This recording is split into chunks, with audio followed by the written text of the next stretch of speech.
I became a big fan of Tyson after watching him, me betting against him 3 fights in a row. Ricky lost a lot of money. He lost a lot of money for that. Oh, man.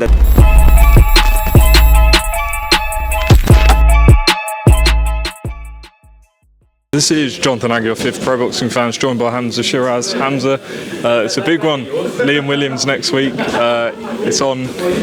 How are you feeling? Because obviously, you know, you had the perforated eardrum, but everything's all good, all set for next week. Yeah, the ear's unperforated now, so I'm all good. Camp's been great. Everything's been great, and we're ready to rock and roll. How many camps have you done in LA now? I've done, I think, coming up to 3 years now. So I've done about 6 or 7 camps now. So I've kind of adjusted there. It's almost like my second home away from home, if you'd like to say that way.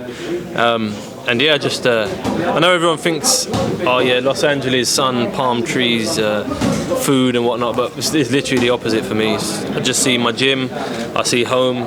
And I see my strength and conditioning gym. That's it. Does this feel like the biggest fight to date? Yeah, every fight ever since I've been with Ricky, every fight's been big. Do you know what I mean? Every fight's been big, and it comes to a point in my career where I've got to kind of just start to learn how to emotionally channel the right emotions when it comes to these big fights, so you like to say, and it's just all about managing how I am fight week and how I am in the fight and whatnot, and I'm learning, I'm adapting, and I'm enjoying it for sure. Ricky, quick word from you. How's Hamzah adapted to the gym over the last 3 years, and how's it compared to everyone you've worked with? I couldn't hear. Say it again.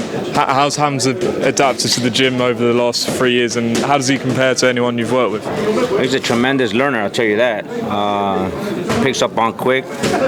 Everything that I teach him, he picks up on quick. I think he's one of my fastest learners, actually, to be honest with you, compared to other fighters that I work with. You know, you have to be very repetitious. Even there's times that we do everything, we repeat everything over and over and over, that sometimes it gets boring, but it's part of the boxing game. And Hamzah, you've always told me about sort of the sparring you get out there. Yeah. How do you compare it to the work you get here? I'm not discrediting anyone over here, but it's a lot more intense over there. You get a lot more hungrier fighters out there, and how football and soccer is over here for the South Americans, that's how boxing is. It's a lifestyle. They live it, eat it, breathe it. So if you can start mixing it with them on a regular basis, doing 36 rounds a week or whatnot, you name it, you know you're on the right track. I spoke to Taz earlier, and he mentioned when you sparred Janibet. How was that? Because he's obviously world champ. It must have shown how good you are. Yeah, no, that was probably the second camp I think I had with Ricky, so it was ages ago. But yeah, no, it was good. I was grateful to get the opportunity to spar him, to learn off him as well, and you know, who knows, we might share the ring in the future for what it's worth. Obviously, Liam Williams first up. Where do you think he's at in his career? He's had big fights. He's still only 31, but where do you reckon he's at in his career? Listen, he's at a great stage. I can't really talk too much for him. But one thing I can say, he's going to come his hungriest. He's going to come his hungriest, and I expect nothing less. We've trained for the best version of him, as we do every fight, and it's just want to go in there and get it done now. I'm ready. Dev was saying to me earlier that you've got the opportunity here because, you know, Chris Eubank Jr., Andre didn't stop him. If you to get a stoppage victory, that's quite a statement. Do you even think about that, or, you know, is it just focus on the win? Just focus on the win. Focus on the win. If it comes, it comes. You know what I mean? Ultimately, getting the W is the most important thing, and however I get it. But my last, however many fights I've had, 30 knockouts on the streak. I've never thought about knockout. It just comes, and it's always, as they say in boxing, it's always a punch that you don't see is the one that hurts you. I mean, the one you go out there and throw a powerful shot, you don't really hurt them, but yeah, it's always the ones you don't see.